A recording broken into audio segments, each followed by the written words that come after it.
Hello प्यारे बच्चों, आप सभी का एक बार फिर स्वागत करते हैं हम अपने इस यूट्यूब चैनल पे। तो आज के इस वीडियो हम लोग विज्ञान के चैप्टर 3 के जितने भी मोस्ट इम्पोर्टेंट प्रश्न हैं उसको हम इस वीडियो में कवर करने वाले हैं। इस वीडियो हम लोग 5-6 प्रश्न करेंगे। इसके नेक्स्ट वीडियो में हम इसका दूसरा पार्ट देंगे, ठीक है, जो इम्पोर्टेंट प्रश्न होगा। चैप्टर वाइज मोस्ट इम्पोर्टेंट प्रश्न करा रहे हैं। यदि आपने अभी तक इन पिछली वीडियो को नहीं देखा है तो जाकर जरूर देख लीजिएगा। यदि आप हमारे वीडियोस को पहली बार देख रहे हैं तो चैनल को सब्सक्राइब जरूर कीजिएगा, क्योंकि 2025 की तैयारी एकदम इसी चैनल से पूरे इम्पोर्टेंट क्वेश्चन के साथ हम कराने वाले हैं।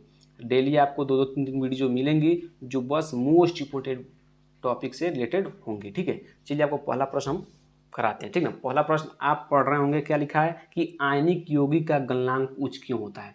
जो आयनिक यौगिक होते हैं बाबू, उनका गलनांक उच्च क्यों होता है, 2 नंबर का प्रश्न है, आपको याद करके ही जाना है, ठीक है। तो चलिए इसका हम उत्तर बताते हैं आपको। क्या होता है बाबू कि जो आयनिक यौगिक होते हैं, जो आयनिक यौगिक होते हैं, उनका गलनांक बहुत उच्च होता है। ये पूछ रहा है उच्च क्यों होता है। उच्च होता है क्योंकि इनके मध्य उपस्थित अंतरा आणविक बल, कहीं कहीं इसको अंतरा आणविक बल भी लिख देता है, ठीक ना, ठीक है, और कहीं कहीं ये भी लिख देता है अंतरा अणु आकर्षण बल, तोड़ने के बहुत अधिक ऊर्जा लगती है, ठीक ना। क्योंकि क्या होता है, इसके मध्य क्या होता है, जो अंतरा आणविक बल होता है वो बहुत अधिक होता है, ठीक है, बहुत अधिक होता है। इसलिए क्या होता है, इनको तोड़ने के लिए क्या होता है, इनको मतलब तोड़ने के लिए क्या होता है, बहुत ऊर्जा लगती है, ठीक है। इसलिए गलनांक क्या होता है, बहुत उच्च होता है, ठीक है। क्योंकि जो इसके अणु होते हैं बाबू, जो इसके बहुत पास पास रहते हैं, बहुत पास पास, अंतरा आणविक बल आकर्षण बल बहुत अधिक होता है, ठीक है। अब मान लीजिए कोई भी चीज़ एकदम पास पास है, एकदम पास पास है, एकदम जकड़े हुए हैं, तो उनको थोड़ा दूर करना थोड़ा मुश्किल है। तो इसलिए इनका गलनांक क्या होता है, बहुत उच्च होता है, बहुत उच्च ताप पर गलते हैं। गलनांक मतलब बहुत उच्च ताप पर क्या होते हैं, ये गलते हैं, ठीक है। तो आपको पहला प्रश्न एकदम अच्छा समझ में आ गया होगा कि आयनिक यौगिकों का गलनांक उच्च क्यों होता है, ठीक है। एक बार और समझिएगा, कह रहा है कि आयनिक यौगिकों का गलनांक बहुत उच्च होते हैं क्योंकि इनके मध्य उपस्थित अंतरा आणविक जो बल होता है, आकर्षण बल होता है, ठीक ना, बल तोड़ने के लिए बहुत अधिक ऊर्जा लगती है, ठीक ना। क्योंकि जो उनके कणों के बीच में, जो अणुओं के बीच में जो अंतरा आणविक आकर्षण बल है, क्या होता है, उनको तोड़ने के लिए बहुत अधिक ऊर्जा की जरूरत पड़ती है। इसीलिए इनका गलनांक क्या होता है, उच्च होता है, ठीक है। आपको बस एग्जाम में यही लिख कर आना है, आपको 2 नंबर मिल जाएंगे, ठीक है। चलिए अब अगला प्रश्न देखिए। अगला प्रश्न क्या कर रहा है कि कॉपर के 2 प्रमुख अयस्कों के नाम व सूत्र लिखिए। देखिए, यदि आप धातु और अधातु चैप्टर टोटल प्रश्न है, धातु और अधातु चैप्टर आप पढ़ रहे हैं, उसमें कॉपर का नाम न आए तो ऐसा हो ही नहीं सकता है, ठीक है। तो कॉपर अपने आप में इम्पोर्टेंट क्या है, क्या है, क्या धातु है, ठीक ना, ठीक। चलिए देखिए, अब आप लोग समझिएगा क्या है, आपको 2 क्या लिखना है, 2 ध्यान समझ क्या लिखना है कि कॉपर, देखिए कॉपर के प्रमुख 2 अयस्क को क्या लिखना है, नाम लिखना है, ठीक ना। तो पहला क्या लिखना है, सल्फाइड अयस्क। क्या लिखना है, सल्फाइड अयस्क। क्या लिखना है, सल्फाइड अयस्क। और सल्फाइड अयस्क में क्या आता है, कॉपर ग्लांस। कॉपर ग्लांस पूछ देगा एग्जाम में, एक नंबर में आ जाएगा कॉपर ग्लांस किसका अयस्क है, तो बोलना है कॉपर का, ठीक है। इसमें कॉपर ग्लांस भी आ रहा है तो कॉपर का अयस्क है। इसका सूत्र क्या होता है, इस तरह भी एग्जाम में आ जाएंगे वो विकल्प में कि कॉपर ग्लांस का सूत्र लिखिए, ठीक ना। तो क्या होता है, Cu2 या Cu2 या Cu2 यस, क्या होता है, कॉपर ग्लांस का सूत्र होता है, ठीक है। पहला हो गया, ठीक है। 2 अयस्क पूछा ना, पहला लीजिएगा सल्फाइड अयस्क में क्या लिख दीजिएगा, कॉपर ग्लांस, और दूसरा लिखिएगा ऑक्साइड अयस्क। ऑक्साइड अयस्क जिसमें लिखेगा क्यूप्राइट। क्या लिखेगा, क्यूप्राइट, ठीक है ना। ये भी क्या होता है, कॉपर का एक अयस्क होता है क्यूप्राइट, जिसका सूत्र होता है Cu2O, Cu2O, ठीक है। ये क्या होता है, कॉपर का क्या आता है, अयस्क होता है जिसका नाम है क्यूप्राइट, इसका सूत्र होता है Cu2O, ठीक है। सभी प्रश्न समझ में आ रहे होंगे, कोई दिक्कत नहीं होना चाहिए, ठीक है। चलिए अब अगला प्रश्न देख, चलिए आइए अब आप लोग तीसरा प्रश्न देखिए। कह रहा है कि लोहे को जंग से बचाने के लिए 2 तरीके बताइए। ये भी आप एकदम घर में आप उपयोग करते हैं कि लोहे में यदि जंग लग जाता है तो उसको बचाने के लिए आप क्या करते हैं, आप पहले खुद सोचिए। आप 10 सेकंड खुद सोचिए और आप इसका उत्तर खुद भी ले सकते हैं कि यदि लोहे में अगर जंग लगाने से आप क्या करते हैं। पहले काम तो आप उसे पेंट करते हैं, ताकि पेंट करने पर क्या होता है, उस पर जंग नहीं लगता है, ठीक है, ठीक है। तो ये आपको लिखना है एग्जाम में, क्या लिखना है, बताते हैं, दो तरीका बताते हैं। पहला तरीका है कि लोहे की सतह पर पेंट या ग्रीज लगाकर, ग्रीज लगाकर, ठीक है ना, ग्रीस लगाकर या ग्रीज लगाकर, ठीक है।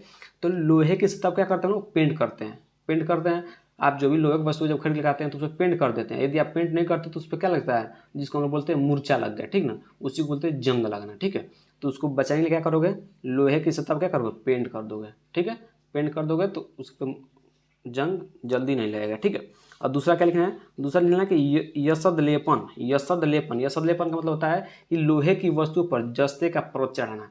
जो यदि आप लोहे का कोई वस्तु है, यदि मान लीजिए लोहा की एक वस्तु है, इस पर आपने क्या किया, जस्ते का क्या कर दिया, परत चढ़ा दिया, जस्ता का क्या कर दिया, परत चढ़ा दिया, तो इस क्रिया कहते हैं यसद लेपन।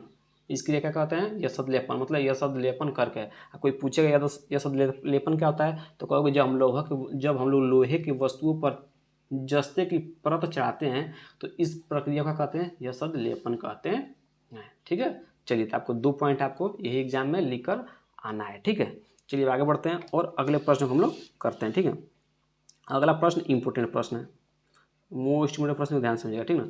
कह रहा है कि निस्तापन तथा भर्जन में क्या अंतर है। एक निस्तापन है तथा भर्जन में, दोनों में क्या अंतर है उसको आपको लिखना है। ये 2 नंबर में आएंगे, ये लॉन्ग में भी आ सकते हैं, ठीक है। जब बोल देगा कि निस्थापन पर टिप्पणी लिखिए तो अभी आपको ये लिख देना है, और भर्जन पर टिप्पणी लिखना है तभी आपको ये लिख देना है, ठीक है। टिप्पणी लिखेगा, ठीक है। देखिए निस्थापन क्या होता है, जो निस्थापन जो होता है, निस्तापन में अयस्क को निम्न ताप पर वायु की अनुपस्थिति में गर्म किया जाता है। जो आपका निस्तापन होता है बाबू, इसे क्या होता है, इस अयस्क को क्या करते हैं, निम्न ताप पर मतलब कम ताप पर वायु की अनुपस्थिति, मतलब वायु वहाँ पर नहीं होना चाहिए, तब क्या करते हैं, इसको गर्म करते हैं, ठीक है।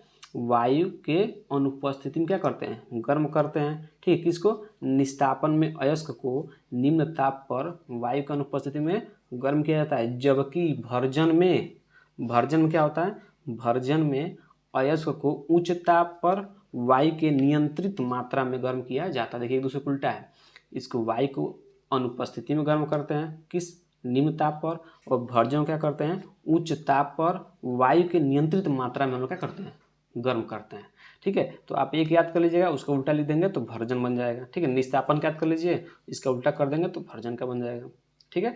तो दोनों एक दूसरे से रिलेटेड हैं, इसलिए अंतर एग्जाम में आपको आएगा ही आएगा, ठीक है, ठीक है। तो इसको आप याद कर लीजिए, एकदम आसान आसान भाषा उन्हें लिखा है, ठीक है। चलिए अब अगला प्रश्न देखते हैं हम। अगला प्रश्न क्या कर रहा है बाबू, अगला प्रश्न कह रहा है कि विद्युत रासायनिक श्रेणी किसे कहते हैं।